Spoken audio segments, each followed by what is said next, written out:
নমস্কাৰ এই মুহূৰ্তত আহি পৰিছে কেইবাটাও গুৰুত্বপূৰ্ণ খবৰ আৰু এনে ধৰণৰ খবৰসমূহ নিতৌ চাবৰ কাৰণে চেনেলটো সাবস্ক্ৰাইব কৰি ভিডিঅ'টোত এটা লাইক কৰি দিব।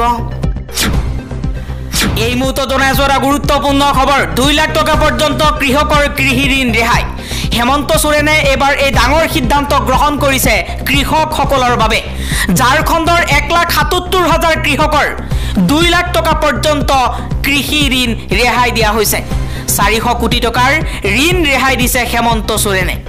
বিজেপি চৰকাৰে যেটো কৰিব নোৱাৰিলে সেই কাম কৰি দেখুৱাইছে ঝাৰখণ্ডৰ মুখ্যমন্ত্ৰী হেমন্ত সোৰেনে। হেমন্ত সোৰেনে কিছু সময় পূৰ্বে ফেসবুকত লিখিছে আমাৰ ৰাজ্যৰ কৃষক আৰু কঠোৰ পৰিশ্ৰমী কৃষকৰ 2 লাখ টকা পৰ্যন্ত কৃষি ঋণ আমি ৰেহাই দিলো। বিজেপিৰ মানুহে কেৱল ডাঙৰ ডাঙৰ প্ৰতিশ্ৰুতি দিব পাৰে কিন্তু ঋণ ৰেহাই দিব নোৱাৰে। বিজেপিয়ে কেৱল মাত্ৰ ডাঙৰ ডাঙৰ পুঁজিপতি ঋণ মাফ কৰিব পাৰে কিন্তু মোৰ চৰকাৰে 400 কোটি টকাৰ 1,77,000 কৃষকৰ কৃষি ঋণ ৰেহাই দিছে। তীব্ৰ অৰ্থনৈতিক সংকটৰ গৰাহত হিমন্ত বিশ্ব শৰ্মাৰ ৰাজ্য চৰকাৰ।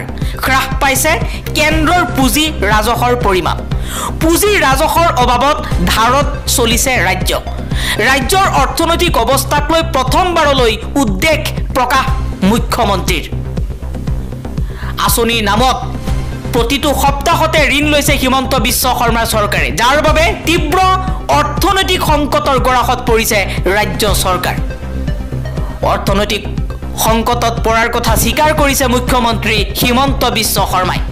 কেইদিনমান পূৰ্বে হিমন্ত বিশ্ব শৰ্মাই কৈছিল যে ৰাজ্য চৰকাৰৰ হাতত পৰ্যাপ্ত পৰিমাণৰ ধন আছে। এবাৰ নিজৰ মুখেৰেই স্বীকাৰ কৰিলে হিমন্ত বিশ্ব শৰ্মাই যে অৰ্থনৈতিক সংকটৰ কবলত ৰাজ্য। বিহাৰত এইবাৰ এক ভয়ংকৰ ঘটনা সংঘটিত হৈছে জীৱিত পুত্ৰিকা নামৰ ধৰ্মীয় অনুষ্ঠানত অঘটন। অনুষ্ঠানৰ সময়ত কেইবা ঠাইতো পানীত ডুবি 37টা শিশু 7 গৰাকী মহিলা সহ মুঠ 46 জনকৈ লোকৰ মৃত্যু হৈছে। আৰু বিহাৰৰ মুখ্যমন্ত্ৰী নীতিশ কুমাৰে আত্মীয়লৈ 4 লাখ টকাৰ সাহায্য ঘোষণা কৰিছে। এক অনুষ্ঠানত এই অঘটন সংঘটিত হৈছে। পানীত ডুবি 37টা শিশু 7 গৰাকী মহিলা সহ মুঠ 46 জনকৈ লোকৰ মৃত্যু হৈছে। বিহাৰত জীৱিত পুত্ৰিকা অনুষ্ঠানত সন্তানৰ মংগল কামনাৰে শিশু কোলাত লৈ নদীৰ পানীত ডুব দিছিল, যাৰ পৰিণতি এতিয়া 46 জনকৈ লোকৰ মৃত্যু। এই ভয়ংকৰ ঘটনা এতিয়া সমগ্ৰ ভাৰতবৰ্ষত এক হুকৰ ছাঁ পৰিছে।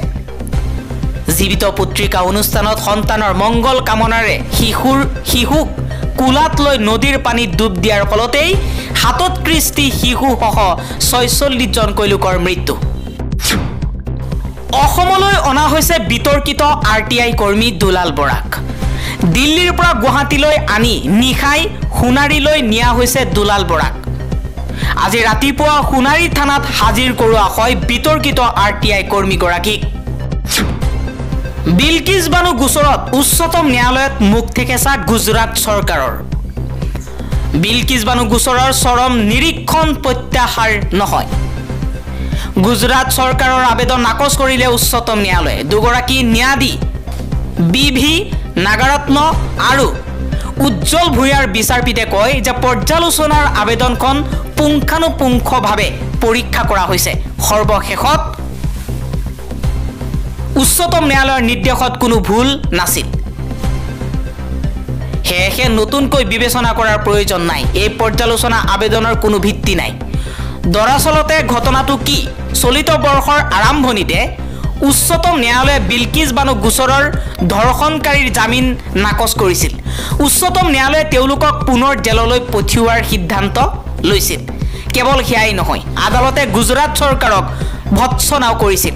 ইয়াৰ পিছতে গুজৰাট চৰকাৰে উচ্চতম ন্যায়ালয়ত আন এখন আবেদন দাখিল কৰিছিল ৰাজ্য চৰকাৰৰ বিৰুদ্ধে কৰা বিৰূপ মন্তব্য সন্দৰ্ভত উচ্চতম ন্যায়ালয়ৰ ৰায় পুনৰীক্ষণৰ বাবে আবেদন দাখিল কৰা হয় সেই আবেদন বৃহস্পতিবাৰে নাকচ কৰা হয় ইয়াৰ পূৰ্বে উচ্চতম ন্যায়ালয়ে বিলকিছ বানু ধৰ্ষণ গোচৰত 11 জন লোকক যাৱজ্জীৱন কাৰাদণ্ডৰ শাস্তি প্ৰদান কৰিছিল ইয়াৰ পিছতে এজন দোষীয়ে উচ্চতম ন্যায়ালয়ৰ কাষ চাপিছিল আৰু শাস্তিৰ ম্যাদ শেষ হোৱাৰ আগতে মুক্তিৰ দাবী জনাইছিল তাৰ পিছত উচ্চতম ন্যায়ালয়ে ৰায় দিয়ে যে গুজৰাট চৰকাৰে ইচ্ছা কৰিলে ধৰ্ষণকাৰীক মুকলি কৰি দিব পাৰে সেই ৰায়দানত 11 জন ধৰ্ষণকাৰীক মুকলি কৰি দিয়া হৈছিল হেয়া আছিল 2022 চনৰ 15 আগষ্টৰ কথা ইফালে গুজৰাট চৰকাৰৰ এই সিদ্ধান্তই সমগ্ৰ দেশতে প্ৰতিবাদৰ সৃষ্টি কৰে এই ৰায়ৰ বিৰুদ্ধে উচ্চতম ন্যায়ালয়ত আবেদন জনোৱা হয়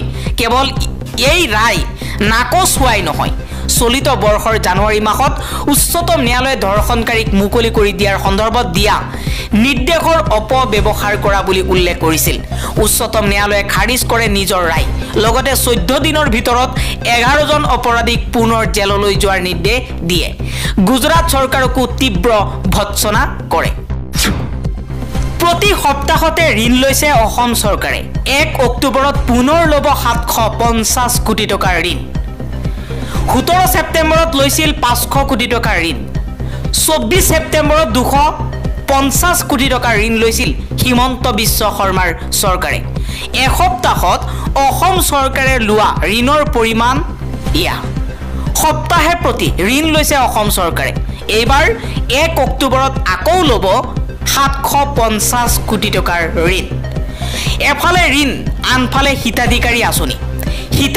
আঁচনি প্ৰিয় অসমৰ বিজেপি চৰকাৰে 2026 বিধানসভা নিৰ্বাচনক লক্ষ্য কৰি ভোট বেংকৰ স্বাৰ্থত যোৱা 19 সেপ্টেম্বৰত অৰুণোদয় 3.0 ৰ শুভাৰম্ভ কৰে কেৱল অৰুণোদয় আঁচনিতেই অসম চৰকাৰে মাহে 1250 কোটি টকাকৈ ব্যয় কৰিব ৰাজ্যৰ প্ৰায় 37.2 লাখ হিতাধিকাৰীক অৰুণোদয় যোগে বছৰি প্ৰায় 5604 কোটি টকা প্ৰদান কৰিব অসম চৰকাৰে তাৰ বিপৰীতে শেহতীয়াকৈ প্ৰায় প্ৰতি সপ্তাহত বৃহৎ পৰিমাণৰ ঋণ লৈ আহিছে ৰাজ্য চৰকাৰে ইয়াৰ উপৰিও আন হিতাধিকাৰী আঁচনিবোৰ আছে অৰুণোদয়ৰ নতুন হিতাধিকাৰীৰ উপৰিও নিযুত মইনাৰ টকা দিব লাগে চৰকাৰে লগতে নৱম শ্ৰেণীৰ ছাত্ৰীৰ লগতে এইবাৰ ছাত্ৰকো সাইকেল দিয়া আঁচনিয়ে সামৰি ল'লে মুখ্যমন্ত্ৰী হিমন্ত বিশ্ব শৰ্মাৰ উদ্দেশ্য হৈছে খিলঞ্জীয়াৰ মাটি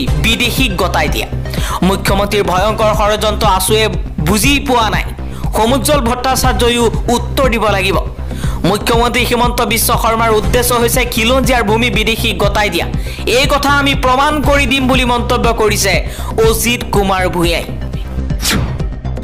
অসম চুক্তিৰ 6 নম্বৰ দফাক লৈ হৰফ হৈ পৰিছে হিতেশ দেৱ শৰ্মাই ফেচবুকত এটা পোষ্টত তেওঁ লিখিছে যে 855 জন শ্বহীদ হোৱা অসম আন্দোলনৰ মূল দাবী আছিল 1951 চনৰ পাছত অসমলৈ অনুপ্ৰৱেশ কৰা বিদেশী চিনাক্তকৰণ আৰু বহিষ্কাৰ কৰা আছুৱে অসম চুক্তিৰ জৰিয়তে তাক 1971 চনৰ পাছত অসমলৈ অনুপ্ৰৱেশ কৰা বিদেশী চিনাক্তকৰণ আৰু বহিষ্কাৰলৈ সংকুচিত কৰিলে যিটো জাতিদ্ৰোহিতা আছিল সেই অসম চুক্তিকেই পুনৰাই সংকুচিত কৰি 6 নম্বৰ দফাহে আংশিকভাৱে কাৰ্যকৰী কৰিবলৈ লোৱা হ'ল উদ্দেশ্য আছু আৰু বিজেপিৰ ম্লান পৰিব খোজা ছবি পুনৰুদ্ধাৰ নহয় জানো অসম চুক্তিৰ মূল বিষয় 1971 চনৰ পাছত অসমলৈ অনুপ্ৰৱেশ কৰা বিদেশী চিনাক্তকৰণ আৰু বহিষ্কাৰৰ ওপৰত কোনো কাৰ্য ব্যৱস্থা লোৱা হোৱা নাই কিয়